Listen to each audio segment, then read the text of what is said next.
بص عشان ما اكدبش عليك، هو الفيديو بسيط جدا وما فيهوش معلومات كتير، بس انا بقى ليا مزاج اعمل فيها يوتيوبر واعمل لك قصه بقى وحبكه وجو كده من الاثاره والتشويق. سنه 2006 الفنان احمد حلمي عمل فيلمين من احسن الافلام اللي عملها، يعتبروا فيلمين ايقونه. يعني لو سالت اي حد ما بيتفرجش على افلام خالص هيقولك ان هو عارف الفيلمين دول. فيلم مطب صناعي وده مش عايزين منه اي حاجه دلوقتي، وفيلم ظرف طارق. فيلم ظرف طارق كان فيه شخصيه مهمه جدا، شخصيه معتز وزة، ودي شخصية كانت مؤثرة جدا. كلنا كنا بنقعد نقول الواحد نفسه صاحب زي معتز، حد كده يلحقك ويبقى واقف جنبك دايما. المهم ان معتز في الفيلم ده كان طالع مهندس. انا بقى اللي هيجنني هو كان طالع مهندس معماري ولا مدني، وايه اصلا الفرق بين المهندس المعماري والمهندس المدني، وده بقى اللي هنعرفه في فيديو النهارده.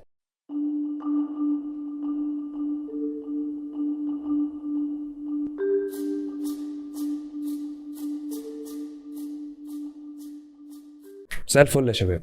احنا اول حاجه عايزين نبدا الموضوع من ورا خالص، من الاول، من هنا مثلا. دلوقتي عايزين نفترض ان احنا عندنا حته ارض فاضيه، والارض دي في حد عايز يعمل عليها مشروع ايا كان بقى نوع المشروع. خلينا نفترض مثلا عايزين نبني هنا مستشفى. مين اول واحد بيشتغل في الارض دي وهي فاضيه كده؟ اول حد بيستلم الملف بتاع المشروع هو المهندس المعماري. هو اللي بيعرف المشروع ده متطلباته ايه، او ايه هو برنامج المشروع. برنامج المشروع بمعنى لو مثلا دي مستشفى، المستشفى دي فيها كام غرفه، او من الاخر هتستقبل كام مريض. المستشفى دي مستشفى ايه بالظبط، هل هي مستشفى عام ولا مستشفى اورام ولا مستشفى عظام. من الاخر هو اللي بيبقى عارف الزتونه بتاعه المشروع ده، وعلى اساس ده بيعمل حاجه اسمها تصميم معماري. تصميم معماري بقى ان هو بيتخيل الارض دي بالمحددات بتاعتها ممكن نعمل عليها المستشفى دي عامله ازاي. مش شرط بقى مستشفى، عندك مستشفى، مدرسه، مبنى سكني. القصد ان اول واحد بيشتغل هو المهندس المعماري. يعني تقدر تقول كده بيشتغل على الفراغ، الارض فاضيه بس هو بيتخيل ان هنا هيتبني مستشفى، هنا هيتبني مدرسه.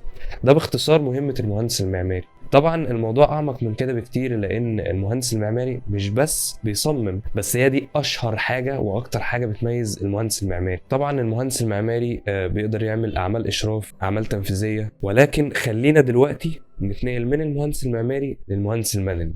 هنا بقى بيجي الدور الاكبر في التنفيذ. وزي ما قلنا ان اللي بيميز المهندس المعماري التصميم المعماري، فبرضه اللي بيميز مهندس مدني التصميم. لان المهندس المدني هو اللي بيعمل الخلطه بتاعت الخرسانه دي، هو اللي بيصمم الخرسانه دي بتبقى فيها كام سيخ حديد، هو اللي بيصمم الاحمال، هو اللي بيصمم كل حاجه خاصه بالاستراكشر سيستم، او ان المبنى ده يبقى ثابت وواقف على رجليه. احنا كده شرحنا ببساطه ايه الفيصل اللي بينهم. يعني بصراحه كده مهندس المدني ما يقدرش يصمم الفراغ. الموضوع هيبقى صعب عليه شويه لان هو ما خدش المبادئ اللي المهندس المعماري قعد 4 سنين بيدرس فيها. زي بالظبط ما المهندس المعماري صعب جدا ان هو يصمم خرسانه. احنا خدنا ماده اسمها خرسانه، بس هو كورس واحد بس جبت فيه مقبول اصلا يعني. فالفكره كلها ان هو بيقعد ال4 سنين بيدرس ستراكشر سيستم، بيدرس خرسانه. فانا ما اقدرش اجي جنب شغله وهو ما يقدرش يجي جنب شغل المعماري اللي بيصمم. فاحنا كده وضحنا الفيصل بين المهندس المعماري والمهندس المدني. ده في حاجات بيقدر يعملها، ده ما يقدرش يعملها، والعكس صحيح. ايه بقى الحاجه اللي بتبقى مشتركه بين المهندس المعماري والمهندس المدني اللي من الاخر الاثنين يقدروا يشتغلوا فيها؟ اعمال التنفيذ بشكل عام. يعني مثلا مهندس الموقع ممكن يكون مهندس معماري وممكن يكون مهندس مدني عادي جدا. الاثنين يقدروا يشتغلوا في مكتب فني، ولكن في شويه حاجات هتختلف. لان برضو مهندس المعماري لما بيجي يشتغل في مكتب فني بيقوم باعمال غير اللي المهندس المدني بيقوم بيها. معظم الاعمال اللي المهندس المدني بيقوم بيها كمكتب فني يعني بتبقى خاصه بالكوست كنترول او حاجه ليها علاقه يعني بالفلوس، انما المهندس المعماري بيبقى مهتم اكتر بالرسومات التنفيذيه اللي هتتعمل في الموقع. بص والله انا حاسس بيك، انت عندك حق يعني، انت اكيد تهت مني. دلوقتي احنا هنفلتر الدنيا ونقول ايه الفرق الجوهري ما بينهم. المهندس المعماري هو اللي بيصمم الفراغ، المهندس المدني هو اللي بينفذ التصميم بتاع المهندس المعماري. الاثنين لا يقلوا اهميه عن بعض.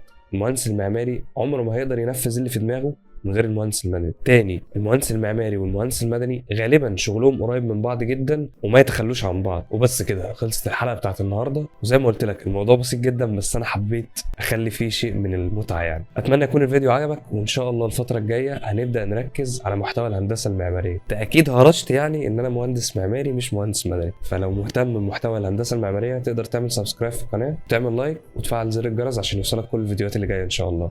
بس كده، شكرا جدا، سلام.